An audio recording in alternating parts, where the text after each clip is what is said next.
और परेशान था मेरे प्रिय।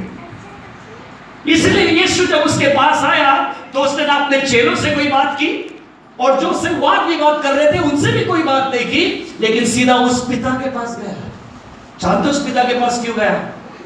क्योंकि यीशु मसीह उस पिता के हृदय को देख रहा था। यीशु मसीह उस पिता के हृदय को समझ रहा था कि इसके मन में क्या है। वो देखना मांग रहा था। जो बातें मेरे चेलों के पास आया, वो बात उसके जीवन में वो नहीं देख पाया। क्या वो सचमुच में जब मैं उसके सामने में खड़ा हूं, क्या वो मेरी बातों पे विश्वास करेगा? क्या वो मेरी बातों पे विश्वास करेगा? यीशु ने उससे बातचीत किया। मेरे प्रियो, जो इस तकलीफ में होता है उसको ऐसा लगता है कि यदि मैं इससे ठीक ना हो जाऊं तो मेरा इस दुनिया में रहने का कोई हक नहीं है। उसको यह लगता है कि मैं क्यों अपने माँ बाप पे बोझ बनूं। उसको यह लगता है क्यों अपने माँ बाप का पैसा मैं खर्च करूं,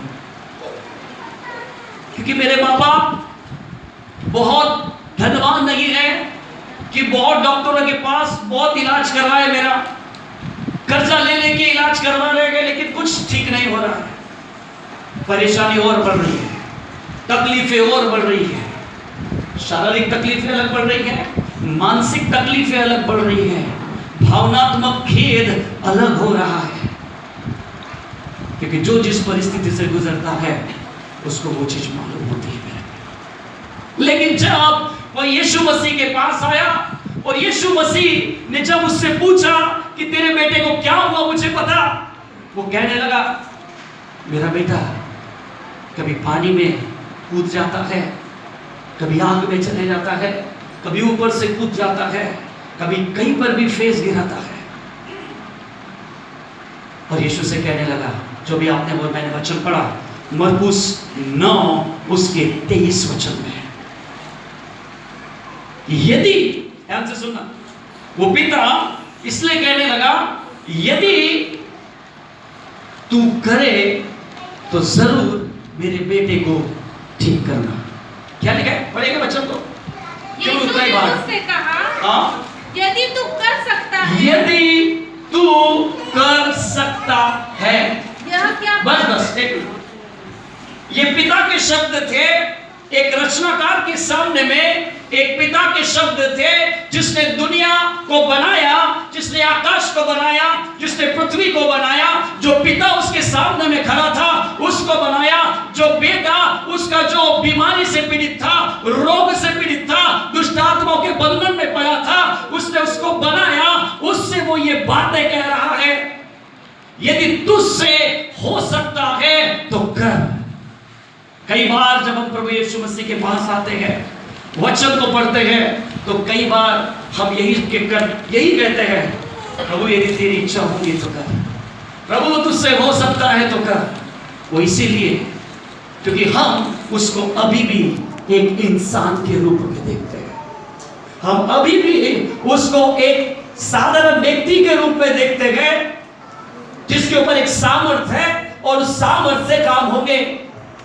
जिस दिन आप और मैं और जो उस पर विश्वास करता है, वो यदि ये देख ले कि वो साधारण मनुष्य जिसके ऊपर सामर्थ्य वो नहीं है, लेकिन वो रचनाकार है, तो उसके लिए सारी बातें असंभवता में संभव हो जाएंगी। हालेलुया।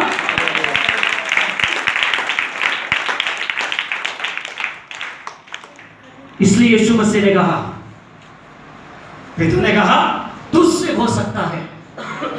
वो इसलिए कहा पिता ने क्योंकि उसके चेलों के पास आया।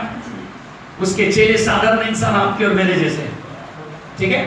यीशु मसीह ने उनको अधिकार दिया, जाओ सुसमाचार प्रचार करो, दुष्ट आत्माओं को निकालो, बीमारों को चंगा करो। ये किसने अधिकार दिया था? तो उनके साथ जब उसकी मुलाकात हुई तो उसके जीवन में आश्चर्यकरम नहीं हुआ, उसका बेटा ठीक नहीं हुआ, तो वो यीशु के पास भी आकर वही सवाल करने लगा और कहने लगा, यदि तुझसे हो सकता है, मतलब तुझ में वो यदि सामर्थ्य है तो कर, तुझ में यदि वो पावर है तो कर, है ना। यहां पे कई बार जब हम आत्मिक जागृति सम्मेलन में आते हैं, हमारा जो भरोसा होता है, जिसका पोस्टर होता है उसको होता है। कि बाबा इसमें बहुत सामर्थ्य है, ये काम करेगा। मैं आपको आज बताना चाहता हूं, ये कुछ नहीं करेगा। इसका मुंह जरूर है, लेकिन वचन उस यीशु मसीह का है, उस रचनाकार का है। आमीन, हालेलुया। ये हाथ जरूर इस अदालत से व्यक्ति के है, लेकिन इसमें जो काम करेगा वो दुनिया का बनाने वाला काम करेगा। आमीन। ये वचन जो आपके पास उत्पत्ति से लेकर प्रकाशित वाक्य तक है, ये आपके जीवन में काम करेगा। आमीन। तो आपका भरोसा उस गुरुओं पर, उस चेलों पर नहीं होना चाहिए, लेकिन आपका भरोसा उस रचनाकार पर होना चाहिए जो आपके लिए कुछ करना चाहता है। आमीन। वो रचनाकार जो यहाँ पे है, आपकी उपस्थिति में है, आपके बीच में चल फिर रहा है अपने स्वर्गदूतों के साथ, उस पर आपका भरोसा होना चाहिए कि वो आपसे क्या कहता है, वो आपके जीवन में क्या करना चाहता है। क्योंकि यदि आपकी मुलाकात उससे हो गई तो आप आज जैसे बैठे हैं वैसे नहीं बैठे रहेंगे। आमीन, हालेलुया। जब यीशु के पास वो पिता आया, कहने लगा कि यदि तुझसे हो सकता है तो कर, तो यीशु ने सीधा उसके शब्द, ध्यान से सुना, उसके मुंह से जो शब्द निकले थे उसको देखिए कैसे जवाब दिया। पढ़ेंगे फिर से वचन। यीशु ने उससे कहा, यदि तू कर सकता है, यदि तू कर सकता है, यह क्या बात है? ये क्या बात है? विश्वास कर। हाँ, एक मिनट मनीष इधर। ये यीशु मसीह है और ये दुखियारा पिता है जो यीशु के पास आ रहा है और उससे कह रहा है यदि तुझसे हो सकता है तो मेरे लिए कुछ कर। तो यीशु मसीह उसको देख रहा है कि इसको तो मैंने बनाया, ये तो मेरी स्वरूप और समानता में बनाया गया है, लेकिन क्योंकि पाप के कारण इसका विश्वास सत्य पर नहीं, इसका विश्वास वास्तविकता पर है। इसलिए मैंने कहा कि वास्तविकता और सत्य में जमीन आसमान का फर्क है। वास्तविकता वो है जिसे आप और मैं रोज देखते हैं। वास्तविकता वो है जिसे आप और मैं हर दिन महसूस करते हैं। वास्तविकता वो है जिसको हम हर एक के कानों से सुनते हैं। वास्तविकता वो है जब हमको कोई मिलता है तो अपने जीवन की आप बीती बताता है, और वो चीज उसकी जो जीवन में घट रही होती है वो वास्तविकता होती है। तो उस पिता ने जो यीशु के पास आया था अपनी वास्तविकता को लेकर आया था, अपने वास्तविक तकलीफ को लेकर आया था, लेकिन उसके सामने में जो खड़ा था वो सत्य था, वो जीवन था और वो मार्ग था। हालेलुया। वो सत्य था, वो जीवन था, वो मार्ग था। अब ये क्या चाहता था? ये जो वास्तविकता में जी रहा है इसके जीवन में मेरी सत्यता आ जाए, क्योंकि यूहन्ना 8:32 में लिखा हुआ है यदि तू सत्य को जानेगा सत्य तुझे स्वतंत्र करेगा। बोलिए, यदि तू सत्य को जानेगा सत्य तुझे स्वतंत्र करेगा। यदि तू सत्य को जानेगा सत्य तुझे स्वतंत्र करेगा। वास्तविकता तुझे कभी स्वतंत्र नहीं कर पाएगी, लेकिन जो सच्चाई है वही तुझे स्वतंत्र कर पाएगी। आमीन, हालेलुया। तो यीशु मसीह जब इस पिता को देख रहा था, उसके शब्दों को सुन रहा था, तो यीशु मसीह ने अपने सत्य वचन को जो वो खुद था उससे कहे। क्या कहे? पढ़िए। यह क्या बात है? यह क्या बात है? मतलब क्या बात है? मतलब वो कह रहा था कि तू कैसे कह सकता है कि यदि तू कर सकता है तो कर सकता है तो कर। ये क्या बात है? और आगे क्या कहने लगा? विश्वास करने वाले के लिए सब कुछ हो सकता है। हेलो, क्या कहा यीशु मसीह ने? विश्वास करने वालों के लिए सब कुछ हो सकता है। विश्वास करने वालों के लिए सब कुछ हो, विश्वास करने वालों के लिए सब कुछ हो सकता है, बोलिए, विश्वास करने वालों के लिए सब कुछ हो सकता है। यीशु मसीह ने उस व्यक्ति को बोला, तू अपने वास्तविकता से अपनी नजर को हटा ले। क्या कर? वास्तविकता से अपनी नजर को, मतलब जो तू देख रहा है अपनी आंखों से, उस पर से अपनी नजर हटा ले, और जो तू देखना चाहता है उस बात पर अब अपनी आंखों को लगा। हालेलुया, आमीन। तो यीशु मसीह ने क्या बोला? एक वचन पढ़ेंगे हम, दूसरा कुरिन्थियों 4 अध्याय उसका 18 वचन। दूसरा कुरिन्थियों 4 अध्याय 18 वचन। और हम तो देखी हुई वस्तु को नहीं, हाँ। परंतु अनदेखी वस्तु को देखते रहते हैं। आमेन। क्या लिखा है? हम देखी हुई वस्तुओं को नहीं, लेकिन अनदेखी वस्तुओं को देखते रहते हैं। आमेन। पिता देख रहा था अपने बेटे की परिस्थिति को। यीशु मसीह उसको उसके बेटे की परिस्थिति को देखने को नहीं बोल रहा था, लेकिन यीशु मसीह उसको उसकी चंगाई को देखने के लिए बोल रहा था। आमीन। तो ये होता है मेरे प्रियो, जब आपके सामने में वास्तविकता हो और जब सच का वचन, जब सत्य वचन आपके सामने में आए, तो आपको वास्तविकता को नहीं देखना है, आपको सत्य को देखना है। किसको देखना है? सत्य को। किसको देखना है? सत्य को देखना है। यीशु मसीह बोल रहा है कि तुम सत्य को देखो, सत्य को देखो, लेकिन वो पिता वास्तविकता को देख रहा था। और यीशु मसीह ने कहा कि विश्वास करने वालों के लिए सब कुछ संभव है। मतलब यीशु उसको बोल रहा था कि अब तेरे बेटा जो नीचे गिरा उसको मत देख, लेकिन अब मैं जो तुझे दिखाना चाहता हूं उसको तू देख। आमीन। और जानते हो उस पिता ने क्या कहा? मेरे विश्वास का, मेरे अविश्वास का उपाय कर। क्या कहा? क्या कहा? मेरे अविश्वास का उपाय कर। एक होता है यहां से विश्वास और एक होता है यहां से विश्वास। जो यहां से विश्वास होता है वो कैसा होता है मालूम? जो वचन बोया जाता है, मार्ग के किनारे की भूमि होती है। थोड़ी देर के लिए वो व्यक्ति बहुत विश्वास करता है, लेकिन जैसे ही वो वचन से उसका ध्यान हट जाता है, उसका विश्वास भी अविश्वास में बदल जाता है। फिर वो एक पथरीली भूमि के समान होता है, जिसमें विश्वास का वचन बोया जाता है। थोड़ी देर के लिए वो आनंद करता है, हालेलुया बोलता है, थैंक यू जीसस बोलता है, लेकिन जैसे ही वचन से हट जाता है, वैसे उसका विश्वास अविश्वास में बदल जाता है। फिर वह उस कटीली भूमि के समान होता है, जिसमें वो विश्वास का वचन बोया जाता है। वो बहुत खुश हो जाता है, गवाहियां देता है, लोगों के पास जाता है, और थोड़ी देर के बाद जब वही परेशानी फिर से उलट कर आती है, तब उसका विश्वास अविश्वास में बदल जाता है। लेकिन जो अच्छी भूमि होती है, बाइबल में लिखा हुआ है, वो धीरज के साथ फल लाती है। कोई 30 गुना, कोई 60 गुना और कोई 100 गुना। हालेलुया। यीशु मसीह यहाँ पे उस पिता को बोल रहा था कि अब तुझे अपनी अच्छी भूमि बनाने का समय आ गया है। आमीन। क्या बोला यीशु मसीह ने?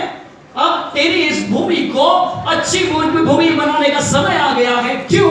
क्योंकि जब सत्य वचन तेरी भूमि में जाएगा, भले वो मार्ग के किनारे की भूमि हो, भले वो कटीली भूमि हो, भले वो पथरीली भूमि हो, लेकिन जब मेरा सत्य वचन तेरे अंदर में जाएगा, वो भी भूमि ना पथरीली रहेगी, ना वो भूमि मार्ग के किनारे की रहेगी, ना वो भूमि कटीली रहेगी, लेकिन वो अच्छी भूमि बन जाएगी। हालेलुया। क्या बन जाएगी वो? जोरदार तालियां अपने यीशु के लिए।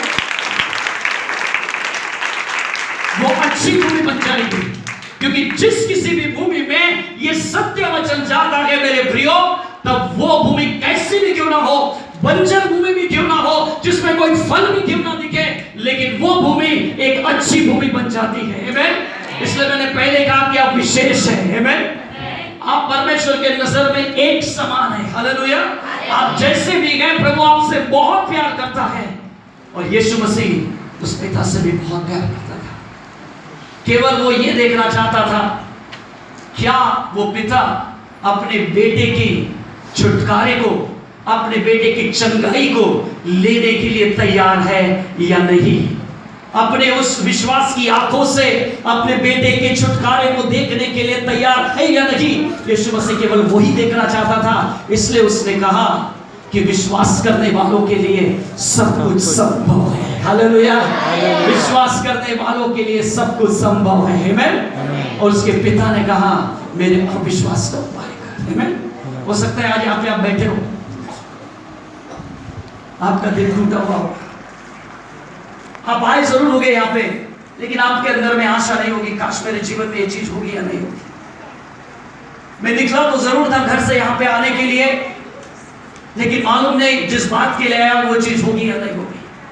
हो सकता है इस समय में आपका मन पथरीला हो, कटीला होगा, मार्ग के किनारे का होगा, लेकिन यदि आप इस सत्य वचन पर विश्वास करेंगे, मेरे भाई, एक वचन और पढ़ेंगे, रोमियो उसका 10 उसका 11 वचन, रोमियो 10 का 11, रोमियो 10 का 11, क्योंकि पवित्र शास्त्र ये कहता है, क्योंकि पवित्र शास्त्र ये कहता है कि जो कोई उस पर विश्वास करेगा, जो कोई उस पर विश्वास करेगा वो लज्जित न होगा। वो क्या नहीं होगा? बोलिए, क्या नहीं होगा? क्या नहीं होगा?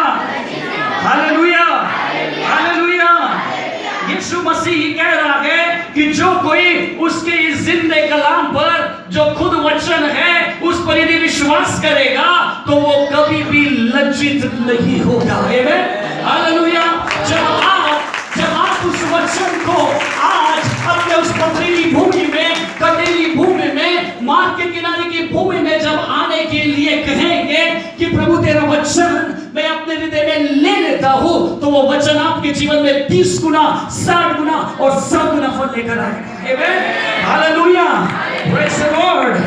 मेरे प्रियो, अब आपको करना क्या है? आपको केवल बोलना है अपने मुंह से, जैसा उस पिता ने कहा, मेरे अविश्वास का उपाय कर। आमीन। एक और वचन हम पढ़ेंगे, यशायाह उसका 55 अध्याय, उसका 10 और 11 वचन। जिस प्रकार से हाँ, वर्षा हिम आकाश से गिरते हैं ओके, और वहाँ यूं ही लौट नहीं जाते, हाँ, वह धूलि पर पकड़कर ऊपर उठ जाते हैं, यस, जिससे बोलने वाले के बीच और खाने वाले को रोटी मिलती है। हाँ, उसी प्रकार से मेरा वचन भी होगा, उसी प्रकार से मेरा वचन भी होगा जो मेरे मुख से निकलता है, जो मेरे मुख से निकलता है, व्यर्थ ठहरकर मेरे पास न लौटेगा, वो व्यर्थ ठहर कर मेरे पास नहीं लौटेगा, परंतु जो मेरी इच्छा है और परंतु जो मेरी इच्छा है उसे वह पूरा करेगा, उससे वह पूरा करेगा। और जिस काम के लिए मैंने उसको भेजा और है, जिस काम के लिए मैंने उसे भेजा है, उसे वह सफल करेगा। उसे वो सफल करेगा। आमीन। पहले मेरी इच्छा को पूरी करेगा और दूसरा उससे वो सफल करेगा। क्या करेगा? पहले मेरी इच्छा को पूरी करेगा और उसके बाद उस वचन को क्या करेगा? सफल करेगा। जब ये पिता यीशु के पास आया था, वो उस वचन को पूरा होते हुए देखना चाहता था अपने बेटे के जीवन में, और यीशु भी उसको दिखाना चाहता था कि अब मैं जो करूंगा, अब जो मैं बोलूंगा, उसके बाद से ये पिता कभी भी अविश्वासी नहीं रहेगा। आमीन। क्योंकि अब इसको जो वचन इसके दिल में जाएगा, ये वचन इसको हमेशा के लिए विश्वासी बना के रखेगा। हालेलुया।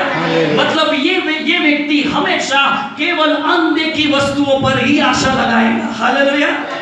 क्योंकि परमेश्वर केवल विश्वास से प्रसन्न होता है। आमीन। मैंने आपको बोला था कि जब व्यक्ति ऐसी परिस्थितियों में होता है, जब ऐसी पीड़ाओं में होता है, तो उसको लगता है कि अपने जीवन को मैं समाप्त कर दूं। आमीन। आज मैं अपनी गवाही आपको बताना चाहता हूं। 2001 में मैंने प्रभु यीशु मसीह को अपने जीवन में ग्रहण किया।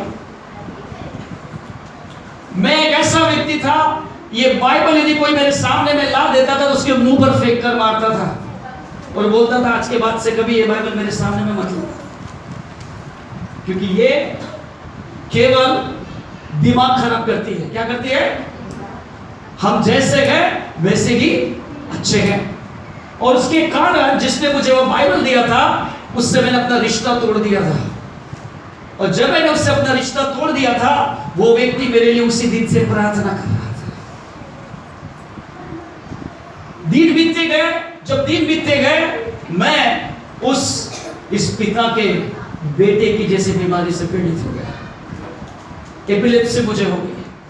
लेकिन मेरी जो एपिलेप्सी थी, मेरी जो मिर्गी थी, वो लोगों के सामने में प्रकट नहीं होती थी।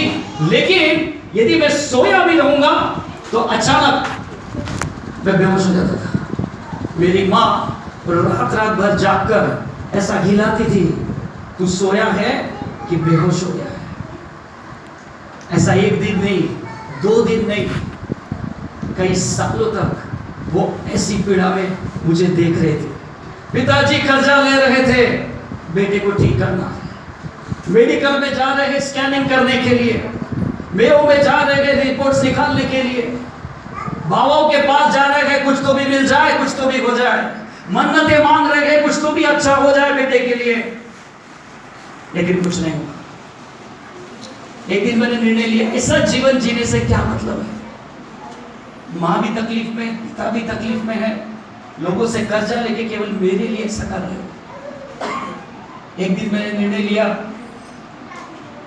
कि मैं अपने आप को खत्म कर दूं।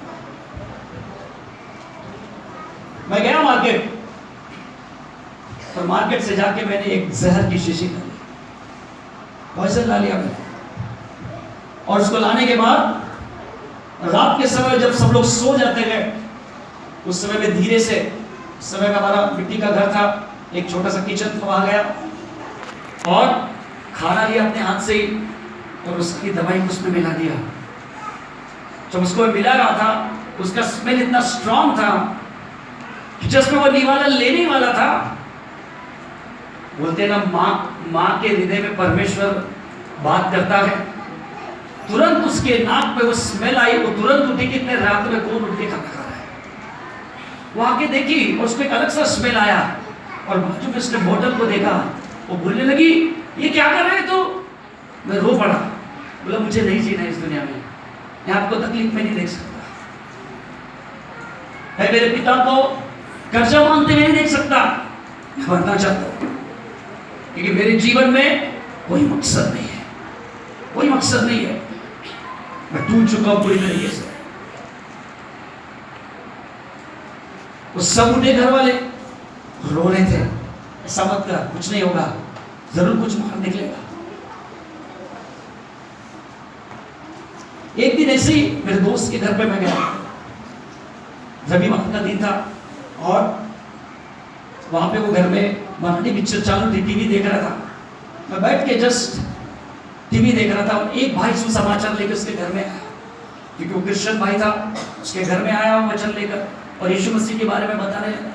यीशु मसीह चलना करता है, यीशु मसीह शांति देता है, यीशु मसीह लोगों के जीवन में बड़े बड़े कामों को करता है। एक बार तो तुम आओ, एक बार तो विश्वास करके देखो, देखो प्रभु तुम्हारे जीवन में कैसा काम करेगा। मैं अंदर सुन रहा था, लेकिन मन बोल रहा था वो अपने बाइबल की, अपने धर्म की बात कर रहे हैं, अपने को क्या लेना देना उन सारी बातों से। तो मैंने अपने कान को अनसुना कर दिया, उनकी बातों को नहीं सुना। थोड़ी देर में वो व्यक्ति वहां से चला गया, लेकिन मेरा मन मुझे बोलने लगा कि ये जो व्यक्ति बात कर रहा है, आज तक ऐसी बातें किसी ने नहीं कही, जरूर कुछ तो भी बात है इसमें। तो मेरे मित्रों को बोलने लगा मैं कि भाई क्या बोल रहा था? वो कहने लगा यदि तुझसे कुछ बोलूंगा तो तू बहुत आर्गुमेंट करेगा मेरे साथ, बहुत वाद विवाद करेगा, इसीलिए मैं कुछ नहीं बताता, लेकिन देख तू जिस तकलीफ में है, जिस परेशानी में है, मैं तेरा बहुत अच्छा दोस्त हूँ, मेरा बहुत अच्छा फास्ट फ्रेंड है वो। सो उसने मुझे बोला एक दिन हम उनके उस भवन में जाएंगे जहाँ पे वो प्रेयर करते हैं, कुछ नहीं करना पड़ेगा, बोले वो प्रेयर के लिए बुलाते हैं। तो मैंने कहा देख तू मेरा बहुत अच्छा मित्र है, मैं जरूर तेरे साथ आऊंगा। तो एक दिन ऐसे ही रविवार के दिन मैं और वो इसी भवन था, उस भवन में हम गए और हम सबसे पीछे बैठे थे। हमने देखा जैसे आप लोग आराधना कर रहे थे, पीछे आप लोग आराधना कर रहे थे, वैसे उस समय भी लोग आराधना कर रहे हैं और बहुत खुश, बहुत आनंदित। मैं सोचने लगा इतने आनंदित और खुश कैसे हैं, और वहां पे कुछ भी नहीं है, ये कर क्या रहे हो, लेकिन एक नाम जरूर ले रहे हैं, वो यीशु नाम। बोला ऐसा क्या है यहाँ पे। फिर उनकी आराधना खत्म हो गई। आराधना खत्म होने के बाद फिर वचन हो गया। वचन को मैंने सुना, लेकिन मुझे कुछ समझा नहीं। लेकिन वो जो पासवान जिन्होंने प्रचार खत्म किया, उन्होंने कहा अब जिस किसी को भी चंगाई के लिए प्रार्थना करवानी है आगे आ जाओ। मेरा दोस्त मुझे बोलने लगा चल चल अपन आगे जाएंगे। बोला मैं नहीं जाता, कुछ अलग अलग कर देगा मेरे साथ, गड़बड़ हो जाएगा करके। बोले नहीं नहीं कुछ नहीं करेगा, बोले वो प्रेयर करेगा चल। बोला हिम्मत करके मैं सामने में गया, और जब मैं सामने में गया तो मैंने देखा उसने जैसे ही मेरे सर के ऊपर हाथ रखा मेरे ऊपर, मैंने देखा, मेरी आंखें बंद थी। मैं थोड़ा देर लूंगा, बस ध्यान से सुनिएगा। मेरी आंखें बंद थी, मैंने देखा इधर से मुझे सांकलों से बांधा गया था इधर से मुझे सांकलों से बांधा गया था, लेकिन जैसा कि वो व्यक्ति मेरे ऊपर हाथ रखकर एक प्रेयर कर रहा था, और जैसे कि प्रेयर होती चली जा रही थी, वो सांकले अपने आप टूटते चली जा रही थी। मैंने अपने आंखों से देखा, ये साइड से सांकले टूट रही है, ये साइड से सांकले टूट रही है, और मेरे अंदर से एक आनंद उमड़ रहा है। हालेलुया। और मुझे इतनी शांति लगी, मैंने कहा जरूर इसमें कुछ तो भी बात है, जरूर इसमें कुछ तो भी बात है। मैं उस व्यक्ति के पास गया और उससे कहने लगा, भाई मुझे कुछ तो भी चाहिए, आपके पास जो भी होगा पढ़ने का मुझे दो। तो उसने मुझे नया नियम दिया, बोले इसको आप पढ़ते जाना। मैं इसको पगले जैसा दिन रात उठते बैठते केवल पढ़ते रहता था, समझता कुछ भी नहीं था, बस पढ़ते रहता था। और मैंने उन दिनों में एक बात को महसूस किया कि जो मुझे रोज परेशान करती थी बीमारी, जो मेरे माँ बाप को परेशान करती थी, उस दिन के प्रेयर के बाद से ना मैंने उस दिन के बाद से जो मेडिसिन जो मुझे डॉक्टर ने दिया था 3 साल खाने के लिए, उसको मैंने खाना बंद कर दिया था। लेकिन मम्मी पापा को बताया नहीं था कि मैं नहीं खा रहा करके, क्योंकि उनको लगता था मैं रोज मेडिसिन खा रहा हूं। लेकिन मैं रोज विश्वास करता था कि प्रभु तूने मुझे चंगाई दिया है, मैं इस बात के लिए तुझे धन्यवाद देता हूं। वचन पढ़ता था और धन्यवाद देता था, तूने मुझे चंगाई दिया। दूसरे दिन वचन पढ़ता था, कहता था प्रभु धन्यवाद तूने मुझे चंगाई दिया। ऐसा रोज मैंने 1 महीना करके देखा, और 1 महीने में कभी भी उस बीमारी ने मुझे छुआ था। ये है आपके यीशु का वचन, ये है आपके यीशु का वचन जो खाली नहीं जाता। जो आपने वचन पढ़ा कि जिस बात के लिए मेरा वचन भेजा जाता है, वो उस काम को बिना पूरा किए मेरे पास नहीं लौटता। यीशु मसीह की ये इच्छा नहीं है कि आप बीमारी में रहे। यीशु मसीह की इच्छा ये नहीं है कि आप कभी घटी में रहे। यीशु मसीह की इच्छा नहीं है कि आप दुष्ट आत्माओं से पीड़ित रहे। यीशु मसीह की इच्छा ये नहीं है कि आप जिस पीड़ाओं से गुजर रहे हैं, उस पीड़ा में ही आपका जीवन खत्म हो जाए मेरे प्रियो। क्योंकि ऐसा होता तो आज वो व्यक्ति जो एक दिन जहर खाकर खुद को खत्म करने वाला था, आज आपके सामने में उस जीवित परमेश्वर का कलाम लेकर नहीं है। क्योंकि वो जिंदा खुदा है, उसके हाथ है जो काम करती है, जिसकी आंखें हैं वो लोगों को देखती है, जिसका मन है जो लोगों के आंसुओं को देखता है, उसके पास वो पैर है, वो चलकर आपको गले से लगा सकता है। वो यीशु कल आज और युगानुग एक सा परमेश्वर है। Hallelujah, hallelujah. एक दिन बाइबल पढ़ रहा था, नींद नहीं आ रही थी, मम्मी के बाजू में लेटा हुआ था, 4 बजे थे। अचानक एक आवाज है, उठ। मैं घुटनों पर आ गया और अपनी आंखें बंद किया। जब आंखें बंद किया तो देख रहा हूं कि 3 घंटे की पिक्चर मेरे जीवन के मेरे सामने में चल रही है। जो मैंने अपने जीवन में किया वो सब एक क्लिप्स मेरे सामने में आ रही थी। जो भी गुनाह मैंने किए थे वो सब मेरे सामने में आ रहे थे। मुझे समझ में नहीं आ रहा था ऐसा क्यों हो रहा है, ऐसा क्यों हो रहा है। मैं सोचने लगा क्या मेरी चंगाई तो चली नहीं जाएगी, क्या जो मुझे आशीष मिली है मुझसे चली तो नहीं जाएगी। बस यही मैं सोच रहा था और वो मेरी आंखों से आंसू निकल रहे थे। उसके बाद एक वचन आया, यदि तू अपने गुनाहों को मान ले तो मैं तुझे क्षमा करने में विश्वास योग्य धर्मी परमेश्वर। मेरे गुनाहों को किसने नहीं देखा था, लेकिन मेरे परमेश्वर ने देखा था। वो बाइबल फेंका था मैंने, लेकिन वो आज बाइबल मैं अपने दिल से अलग नहीं कर सकता। हालेलुया।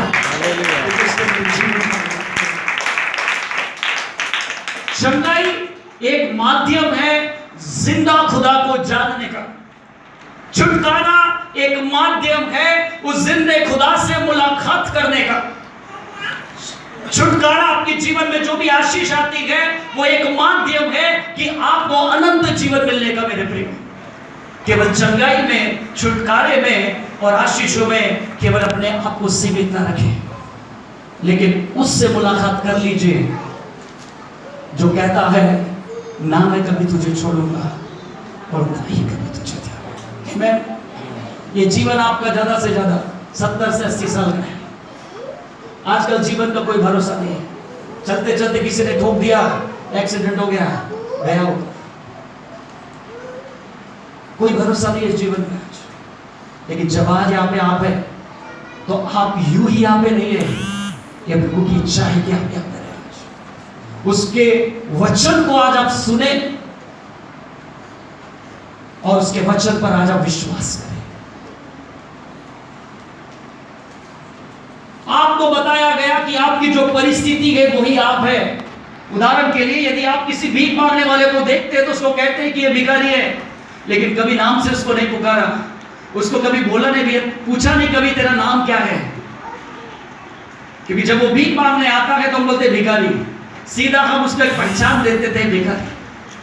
जब आदम ने गुनाह किया तो पूरे संसार के लोगों को एक पहचान मिल गई, पापी। क्या पहचान मिल गई? पापी, श्रापित, बीमार, गरीब, और क्या बोलेंगे? लाचार। तू कुछ नहीं कर सकता जीवन में, तू किसी काम का नहीं है, तू मूर्ख है, तू ये है, तू वो है। ये सारी पहचान आपकी वास्तविक जीवन को बताती है, लेकिन सच्चाई वो नहीं है मेरे भाइयों, सच्चाई वो नहीं है। यदि सच्चाई वो होती तो यीशु मसीह आज से 2016 साल पहले इस दुनिया में आपको सत्य अवगत करने नहीं आता। आपको अपनी सच्चाई जो आप खुद है, आपकी सच्चाई आपको बताने के लिए नहीं आता। वो आया ताकि आप सत्य को जाने और सत्य आपको स्वतंत्र करे। आमीन, हालेलुया। सत्य ही आपको स्वतंत्र कर सकता है। वास्तविकता आपको केवल बदवाई में लेकर जा सकती है, वास्तविकता केवल आपको आंसू में लेकर जा सकती है, वास्तविकता केवल आपको दुखों में लेकर जा सकती है, वास्तविकता आपको कोई आशा नहीं दे सकती, वास्तविकता केवल आपको यह दिखा सकती है तू जैसा है वैसा ही रहेगा। लेकिन जब आप सत्य को जान जाते हैं तो आप इस सारी परिस्थिति के ऊपर जय को प्राप्त कर लेते हैं, हालेलुया, और आप स्वतंत्र हो जाते हैं मेरे प्रिय। और यीशु मसीह आपको स्वतंत्र करने के लिए आया, आमीन, स्वतंत्र करने के लिए आया। सबसे पहले आपको पाप से स्वतंत्र करने के लिए आया, दूसरा शैतान के कामों से आपको स्वतंत्र करने के लिए आया, और तीसरा आपको मृत्यु से स्वतंत्र करने के लिए आया। ये शरीर तुम्हारा मिट्टी का बना हुआ है। जब भी ये शरीर जाएगा तो मिट्टी में ही मिलने वाला है। एक तो राख बन जाएगा या तो मिट्टी बन जाएगा, लेकिन जो आप है वो कहां जाएंगे, सबसे बड़ा सवाल आपके सामने में है। आप कहां जाएंगे? एक छोटा बच्चा था, इसके इतना एक बुजुर्ग बाबा जी थे, उनसे पूछने लगे, बेटे को स्कूल जाते हुए देखकर बोलने लगे, बेटा कहां जा रहा है? बोलने लगा, दादाजी मैं स्कूल जा रहा हूं। अच्छा क्या करेगा स्कूल जाके? मैं पढ़ाई करूंगा। अच्छा पढ़ाई करके क्या करेगा? मैं इंजीनियर बनूंगा। अच्छा इंजीनियर बन के क्या करेगा? नौकरी करूंगा। अच्छा नौकरी करके क्या करेगा? पैसा कमाऊंगा। पैसा कमा के क्या करेगा? एक अच्छा घर बनाऊंगा, एक अच्छी गाड़ी लूंगा। उसके बाद क्या करेगा? मेरी शादी होगी। उसके बाद क्या? मेरे बच्चे होंगे। उसके बाद क्या? मैं सबकी जिम्मेदारी को निभाऊंगा। उसके बाद क्या? उनको बड़ा करूंगा। उसके बाद क्या? उनको मैं एक स्तर पर लेकर आऊंगा। उसके बाद क्या? उनकी शादी हो जाएगी। उसके बाद क्या? उनके बच्चे हो जाएंगे। उसके बाद क्या? उनको मैं पालूंगा। उसके बाद क्या? मैं खत्म हो जाऊंगा। बोला उसके बाद क्या? बोले लगा उसके बाद क्या? मैंने इसके विषय में अभी तक सोचा नहीं है। आज शैतान ने लोगों को इस सांसारिकता में इतना मशगूल करके रख दिया है, इतना व्यस्त करके रख दिया है, जो आप सत्य है, जो आप है, जो आपकी पहचान है, वो पहचान को समझने के लिए, उस पहचान में जीने के लिए, उस पहचान को अपने जीवन में अनुभव करने के लिए आपके पास समय ही नहीं रखा उसने। इसलिए आज व्यक्ति इस सांसारिकता में केवल गोल गोल गोल गोल घूम रहा है, लेकिन उसको मंजिल नहीं मिल रही है। यीशु मसीह आपको अपनी मंजिल दिखाने के लिए आया था, हालेलुया। और आज उसका वचन आपको वही मंजिल दिखाना चाहता है कि आपकी मंजिल इस 70-80 साल में खत्म नहीं होती, लेकिन आपकी मंजिल की शुरुआत इस 70-80 साल के खत्म होने के बाद शुरू होती है। वो चीज यीशु मसीह आपको दिखाने के लिए आया है। लेकिन पाप ने उस मंजिल को देखने के लिए आपकी आंखों को बंद कर दिया। पढ़िए 2 कुरिन्थियों 4:4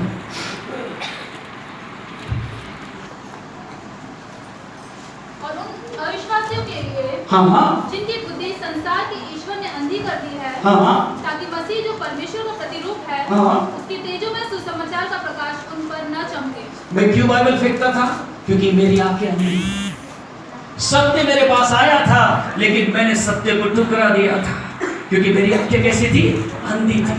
लिखा है इस संसार के ईश्वर ने इस संसार के लोगों की आंखों को अंधी कर दिया है, कि वो मसीह के तेजों में सुसमाचार का प्रकाश जो उन पर चमक रहा है या पड़ने वाला है, उसको ना देख सके, उसको ना देख सके।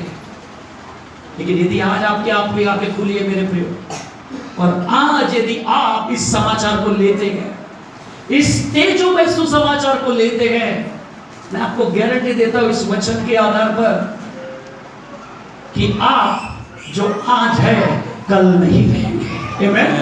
आपकी कैसी भी परिस्थिति हो, आज वास्तविक परिस्थिति कैसी भी क्यों ना हो, लेकिन कल वो आपकी परिस्थिति नहीं रहेगी मेरे प्रियो। बस आपको क्या करना है? केवल सत्य पर विश्वास करना। आमीन। केवल सत्य पर विश्वास करना, वास्तविकता पर नहीं। जो आप है उस पर विश्वास नहीं करना है, लेकिन जो आप अब वचन के द्वारा होने वाले हो उस पर आपको विश्वास करना है। आमीन। हालेलुया। इसके लिए यीशु मसीह ने क्या किया?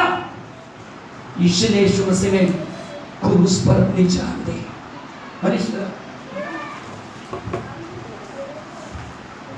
यीशु मसीह 3.5 साल तक भलाई के कामों को करता रहा, लेकिन सब इस पर पत्थर मारने लगे, सब इस पर थूकने लगे, सब इसको शैतान बोलने लगे, सब इसको भला बुरा बोलने लगे, लेकिन न इसने अपनी ज़बान से